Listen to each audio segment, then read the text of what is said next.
Hi students, welcome to Acument coaching classes. उम्मीद करता हूँ आप लोग अपने घर में सेफ और सुरक्षित होंगे। लास्ट क्लास में हम लोगों ने मैथ्स का एक चैप्टर शुरू किया था, ट्रिग्नोमेट्रिक रेशियो, और वहाँ पे मैंने आप लोगों को बताया था कि राइट एंगल ट्रायंगल किस तरह कंस्ट्रक्ट किया जाता है और ये तीनों साइड का नाम किस तरह पता किया जाता है। जिस एंगल 90 डिग्री ऑपोजिट साइड वाला जो साइड होता है उसको हाइपोटेनस कहते हैं। जिस एंगल के अकॉर्डिंगली सम्स कर रहे हैं उसके ऑपोजिट साइड को परपेंडिकुलर कहते हैं, और जो रिमेनिंग साइड बच जाता है उसे बेस कहते हैं। और उसके बाद मैंने आप लोगों को कुछ फॉर्मूलाज लर्न करवाया था, जैसे कि आप देख रहे हैं साइन का formula perpendicular upon hypotenuse, cos का formula base upon hypotenuse, tan का फॉर्मूला परपेंडिकुलर अपॉन बेस। इसे मैंने आपको कैसे लर्न करवाया था, एक लाइन के through. Some people have curly brown hair turns permanently black. सबका इनिशियल्स के थ्रू हम लोग ने लर्न कर लिया था ये formula, some people have curly brown hair turns permanently black. फिर मैंने आप लोगों को बताया था कि साइन का रेसिप्रोकल फॉर्मूला होता है कॉसेक का, कॉस का रेसिप्रोकल फॉर्मूला होता है सेक का, और टैन का रेसिप्रोकल फॉर्मूला होता है कॉट का। राइट स्टूडेंट, और हम लोगों ने एक दो सम्स भी किया था कॉन्सेप्ट को क्लियर करने के लिए। सो स्टूडेंट, मैं आप लोगों को सजेस्ट करूंगा कि ये वीडियो को देखने से पहले आप मेरा ये फर्स्ट वीडियो देख लें, जिस वीडियो में मैंने ये चैप्टर का पूरा कॉन्सेप्ट दिया हूँ।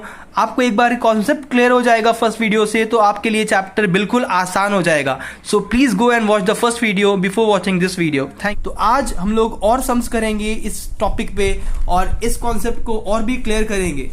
तो आइए, सम्स मैंने लिख रखा है आप लोगों के लिए। ये सम्स नंबर 3, 2 सम्स ऑलरेडी मैं करा चुका हूं आप लोगों को, और ये सम्स देखिए क्या कहता है। If cot theta is equals to 2, cot theta का वैल्यू यहाँ पे 2 दे रखा है। Let us determine the value of tan theta and sec theta. और ये डेटा के अकॉर्डिंगली, ये जो इन्फॉर्मेशन दिया है इसके अकॉर्डिंगली हम लोगों को रिमेनिंग 2 थिंग्स हम लोगों को फाइंड करना है। और ये फाइंड करने के बाद हम लोगों को ये चीज प्रूव करना है, show that 1 plus tan square theta is equal to sec square theta. तो आइए स्टूडेंट्स, देखते हैं इसका सोल्यूशन किस तरह से इसे हम लोग सॉल्व कर सकते हैं बहुत ही इजी वे में, सो दैट सबको समझ में आ जाए। सबसे पहले हम लोगों को जो डेटा दिया हुआ है उसे लिखना होगा। यहां पे क्या दिया है, cot theta is equals to 2। जब भी इस तरीके का वैल्यू दिया रहे तो ये 2 न्यूमरेटर में दिया है, नीचे कुछ नहीं है, दैट मीन्स कि वो डिनोमिनेटर में 1 होएगा, राइट। और कॉट का फॉर्मूला क्या होता है, सबसे पहले पता लगाइए कि ये कॉट किसका रेसिप्रोकल होता है, टैन का रेसिप्रोकल होता है। टैन का फॉर्मूला क्या होता है, टर्न्स परमानेंट ब्लैक। सो ये क्या हो जाएगा, ब्लैक परमानेंट, दैट मीन्स कि बेस अपॉन परपेंडिकुलर। अब एक बार ये चीज हम लोग को पता चल गया है तो हम लोग जो है राइट एंगल ट्रायंगल बना लेंगे, क्योंकि मैंने आपको कहा था कि ये चैप्टर में हम लोगों को राइट एंगल ट्रायंगल बनाना आना चाहिए और उसका साइड्स का वैल्यू फाइंड करना बहुत ही जरूरी होता है। तो ये मैंने बना लिया एक 90 डिग्री एंगल। 90 डिग्री का ऑपोजिट साइड तो हाइपोटेनस होता है, ये हम लोग जानते हैं, फिक्स्ड है। अच्छा, यहाँ पे हम लोग कौन से एंगल के थ्रू सम्स करेंगे, थीटा। तो थीटा को हम लोग यहाँ भी ले सकते हैं, यहाँ भी ले सकते हैं। तो हम लोग ये सम्स के लिए थीटा को ये वाले साइड में लेते हैं। सो अगर इस एंगल के अकॉर्डिंगली हम लोग सम्स कर रहे हैं तो इसका ऑपोजिट साइड जो होगा वो परपेंडिकुलर हो जाएगा, और जो रिमेनिंग साइड बच गया वो क्या बन जाएगा, हमारा बेस। Very good. सो ये बेस 2 दिया है तो इसकी जगह में हम लोग 2 लिख सकते हैं, और परपेंडिकुलर 1 है तो हम लोग 1 लिख सकते हैं। यूनिट्स कुछ नहीं दिया है, इसलिए हम लोग यूनिट सेंटीमीटर या मीटर को नहीं यूज कर रहे हैं। ओके स्टूडेंट्स, अब यहाँ पे सवाल ये आता है कि ये साइड का वैल्यू क्या होएगा। ये तो मिसिंग डेटा है, we have to find this. हम लोग सीखे हैं पाइथागोरस थ्योरम, राइट। और तो यहां पे वो फॉर्मूला को लिखेंगे नहीं हम लोग कि according to Pythagoras theorem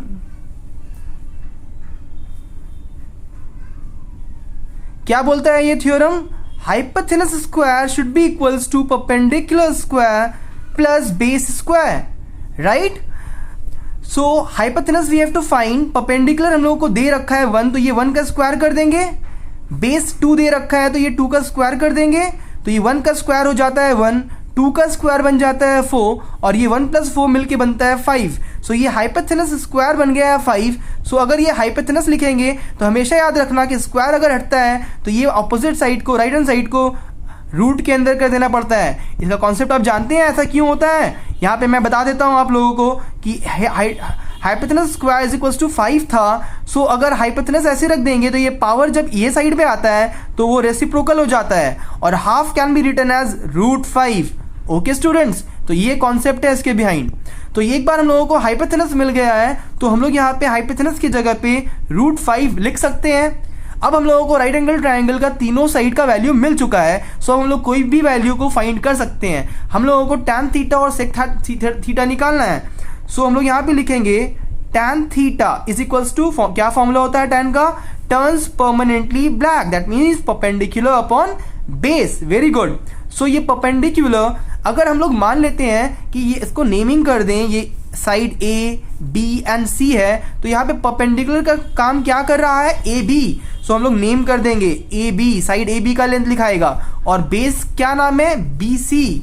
so ये बी सी, ये क्वेश्चन में दिया नहीं था, ये हम लोग खुद से नेमिंग कर दिए हैं, क्योंकि सम्स को करना थोड़ा इजी हो जाता है नेमिंग करने से। सो अब ये ए बी का वैल्यू हम लोग ने दिया हुआ था क्वेश्चन में 1, और बी सी यहाँ पे 2। सो ये हमारा tan थीटा का आंसर आ गया 1/2। सिमिलरली हम लोगों को निकालना है sec थीटा। सो sec थीटा का फॉर्मूला हम लोग यूज कर लेंगे। sec किसका रेसिप्रोकल होता है, cos का। cos का फॉर्मूला क्या होता है, कर्ली ब्राउन है, तो ये sec जो है cos का रेसिप्रोकल है, तो कर्ली ब्राउन है क्या बन जाएगा, हेयर ब्राउन। हाइपोथेनस बाय बेस, यहाँ पे हाइपोथेनस का काम क्या कर रहा है, AC, बेस क्या है, BC। हाइपोथेनस की जगह पे AC लिख दिए, बेस की जगह पे BC लिख दिए। अब वैल्यूज को पुट कर दीजिए, तो AC हमारा आया था √5 हाइपोथेनस, और बेस हम लोगों को दे रखा था 2, तो ये आ गया हम लोग का sec थीटा। तो ये दो टर्म का वैल्यू हम लोग ऑलरेडी निकाल चुके हैं। अब हम लोग को ये चीज को प्रूफ करना है कि 1 + tan स्क्वायर थीटा, वो चीज को हम लोग यहाँ पे लिख लेते हैं कि क्या प्रूफ करना है, to prove 1 + tan square theta is equals to sec square theta. अब हम लोग क्या करेंगे, tan थीटा ऑलरेडी हम लोग निकाल लिए हैं, तो उसका वैल्यूज को जस्ट पुट कर लेंगे, हाफ आया था उसका स्क्वायर कर लिए। सिमिलरली सेक का भी वैल्यू हम लोग ने फाइंड कर लिया था √5/2 करके, उसका भी होल स्क्वायर कर लेंगे, और फिर हम लोगों को स्क्वायर को ओपन कर लेना है। तो ये 1 का स्क्वायर तो 1 ही होता है, 2 का स्क्वायर 4 हो जाता है, ये √5 का स्क्वायर अगर खुलेगा तो क्या होगा, रूट हट जाता है ना, और ये 2 का स्क्वायर 4 हो जाता है। सो इसका एलसीएम लेंगे, इसके नीचे कुछ नहीं है, दैट मीन्स 1 है। 1 और 4 का एलसीएम वी नो राइट, सो 1 और 4 का एलसीएम लेते हैं तो कैसे निकलता है, ये 2 से 2 2 4, फिर ये 2 1 2, फिर ये 1 1 ओवर, सो ये 2 2 4 4 1 4, दैट मीन्स के एलसीएम 4 आया। तो ये 1 4 में कितने टाइम्स आता है, 4 टाइम्स, तो न्यूमरेटर भी 4 से मल्टीप्लाई होएगा, 1 × 4 विल गिव अस 4, प्लस का साइन दे दिए।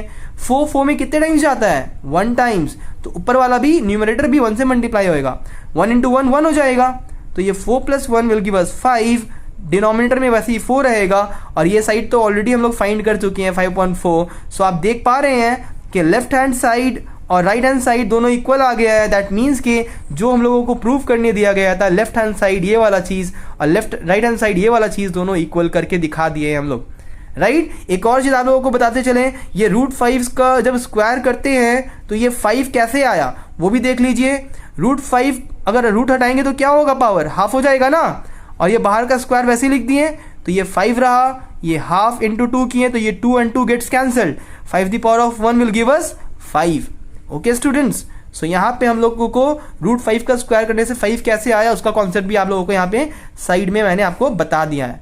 आई होप आप लोगों को ये सम्स क्लियर हो गया होगा। आइए स्टूडेंट्स एक और सम देखते हैं ट्रिग्नोमेट्री का, और ये चैप्टर को और भी इजी बना लेते हैं। ये चैप्टर बहुत ही इजी हो जाएगा एट दी एंड, ओके। जैसे ही मेरा वीडियो ओवर हो जाएगा पूरा चैप्टर कंप्लीट करवा देंगे, आप लोगों को ये चैप्टर बहुत ही इजी लगेगा। सो आइए ये सम्स को देखते हैं और सॉल्व करते हैं। क्या बोलता है इसमें, cos थीटा हम लोगों को गिवन है 0.6, ओके, और हम लोगों को शो दैट मीन्स हम लोगों को प्रूफ करना है 5 sin theta -3 tan theta should be equals to 0। ये जो साइड है ये हमारा लेफ्ट हैंड साइड है, ये जो साइड है ये राइट हैंड साइड है। हम लोगों को लेफ्ट हैंड साइड लेके सॉल्व करना है, और राइट हैंड साइड में जो आंसर दिया है वो हम लोगों को लाना है, और उसके सॉल्व करने के लिए हम लोगों को एक इन्फॉर्मेशन दिया है cos थीटा 0.6। अब हमेशा याद रखिएगा, जब भी डेसिमल में रहेगा ना, आप ये डेसिमल को हटा लेना। अब डेसिमल को कैसे रिमूव किया जाता है ये तो हम लोग सीखते हुए आ रहे हैं बचपन से। सो ये डेसिमल रिमूव करते हैं तो डेसिमल के बाद कितना प्लेस है, 1 प्लेस है। सो हम what we will write 10, right. So decimal के बाद अगर 2 प्लेस रहता तो हम लोग को क्या लिखना होता, 100, राइट। 3 प्लेस रहता डेसिमल के बाद तो 1000 लिखना पड़ता, ओके। सिमिलरली सो इसको हम लोग जो है सिंप्लीफाई कर लेते हैं ये फ्रैक्शन को। ये 2 3 जा 6 बन गया, ये 2 5 जा 10 बन गया। सो ये cos थीटा क्या आ गया 3/5। सो cos का फॉर्मूला क्या होता है, कर्ली ब्राउन है, राइट। सो ये बेस का काम कर रहा है 3 और हाइपोटेनस का काम कर रहा है 5, कर्ली ब्राउन है। सो एक बार ही हम लोगों को ये डेटा मिल गया है, हम लोग क्या करेंगे, हम लोग एक राइट एंगल ट्रायंगल बना करके रेडी रहेंगे। सो ये 90 डिग्री है और हम लोग सबको ही जानते हैं सर 90 डिग्री का ऑपोजिट साइड क्या कहलाता है, हाइपोटेनस। जिस एंगल के थ्रू हम लोग सम्स कर रहे हैं जो कि यहाँ पे दिया है थीटा, तो हम लोग थीटा को इस साइड पे ही रखते हैं। सो इसका ऑपोजिट साइड क्या कहलाएगा, परपेंडिकुलर, और जो बच गया वो क्या बन गया हमारा, बेस। सो ये बेस दिया है 3, सो यहाँ पे हम लोग 3 लिख देते हैं। हाइपोटेनस दिया है 5, हम लोग यहाँ पे 5 लिख देते हैं। अब हम लोग को यहाँ पे परपेंडिकुलर को फाइंड करना है। So what we will write, but we will use Pythagoras theorem. Okay, so जहां पे कुछ काम ना आए वहां पे क्या काम आता है, पाइथागोरस थ्योरम काम आता है। So according to Pythagoras theorem, क्या फॉर्मूला बोलता है Pythagoras theorem, hypotenuse square should be equals to perpendicular square plus base square. So यहां पे हम लोगों को हाइपोटेनस तो दे दिया है, बेस भी दे दिया है, हम लोगों को क्या मिसिंग है, परपेंडिकुलर मिसिंग है। सो ये फॉर्मूला में हम लोगों को परपेंडिकुलर को सब्जेक्ट बनाना होगा। सो परपेंडिकुलर को अपनी जगह पे रखते हैं, ओके, और ये चीज जो बेस है उसको उठा के ये साइड में ले आते हैं, लेफ्ट हैंड साइड में। तो हाइपोटेनस अपनी जगह पे रहा, बेस यहां पे आएगा तो साइन इनवर्स हो जाएगा ना, -b स्क्वायर हो जाएगा। तो ये परपेंडिकुलर का फॉर्मूला क्या बन जाएगा, hypotenuse square minus base square. So अब हाइपोटेनस हम लोग को दे रखा था 5, तो यहां पर हम लोग को 5 का स्क्वायर करना होगा, और बेस कितना दिया था 3, सो ये 3 का स्क्वायर कर देना। सो ये 25 minus 9 will give us how much, it will give us 16। Okay, so perpendicular square का वैल्यू आया है 16। So we all know that अगर स्क्वायर को हटाना होता है तो अभी हम लोग सीखे हैं ना, इसको क्या करना होता है, रूट। ओके, सो ये 16 का रूट आ जाता है 4। अब हम लोग को परपेंडिकुलर मिल गया है 4। सो हम लोग ये अपना राइट एंगल ट्रायंगल को कंप्लीट कर लेते हैं। जो मिसिंग फिगर था वो क्या हो जाएगा 4। अब ये हमारा राइट एंगल ट्रायंगल एक बार कंप्लीट हो गया है ना, हम लोग को कुछ भी फाइंड करने मिलेगा, हम लोग आराम से फाइंड कर लेंगे। हम लोगों को यहाँ पे सिर्फ प्रूफ करना है 5 sin theta minus 3 tan theta is equal to 0। तो आइए उस चीज को हम लोग यहाँ पे लिख लेते हैं, to proof, what to proof, 5 sin theta minus 3 tan theta is equals to 0। ये हम लोग को लेके चलना है लेफ्ट हैंड साइड और आंसर लाना है 0। सो अब देखिए 5 into sin थीटा, साइन का फॉर्मूला क्या होता है, सम पीपल हैव ना perpendicular upon hypotenuse, minus 3 into tan का फॉर्मूला क्या होता है, turns permanently black. Okay, so यहाँ पे परपेंडिकुलर का काम क्या कर रहा है, हम लोग एक्चुअली ये ट्रायंगल को नेम नहीं किए हैं, छोड़ देते हैं, ये सब उतना कॉम्प्लिकेटेड नहीं है जो नेम करना जरूरी होएगा। हम लोग जस्ट देख लेते हैं परपेंडिकुलर का काम क्या कर रहा है 4, हाइपोटेनस क्या है 5। सो परपेंडिकुलर की जगह पे हम लोग क्या लिखेंगे 4, हाइपोटेनस की जगह पे क्या लिखेंगे हम लोग 5, माइनस ये एक टर्म हो गया 3 इंटू परपेंडिकुलर बाई बेस। तो परपेंडिकुलर तो अभी हम लोग लिखे हैं ना 4, वही लिखेंगे, और बेस क्या था हमारा देख लीजिए, बेस 3 दिया हुआ था क्वेश्चन में हम लोगों को। सो ये 3 लिख दिया मैंने। सो ये 5 and 5 will get cancel, 3 and 3 will get cancel, यहां से 4 बचा, यहां से 4 बचा, अल्टीमेट आंसर क्या आया 0, which is equals to right hand side, isn't it. So ये हम लोगों ने प्रूफ कर दिया। बोलिए ट्रिग्नोमेट्री इजी है ना, बहुत ही इजी है। अभी और भी हम लोग बहुत सारा सम्स करेंगे और ये चैप्टर को बहुत इजी कर लेंगे। सो स्टूडेंट्स, अगर आप हमारे वीडियो को पहली बार देख रहे हैं तो चैनल को सब्सक्राइब कर लें, सो दैट लेटेस्ट वीडियो का नोटिफिकेशन आपके पास आता रहे, और लाइक एंड कमेंट करना मत भूलना। Thank you students.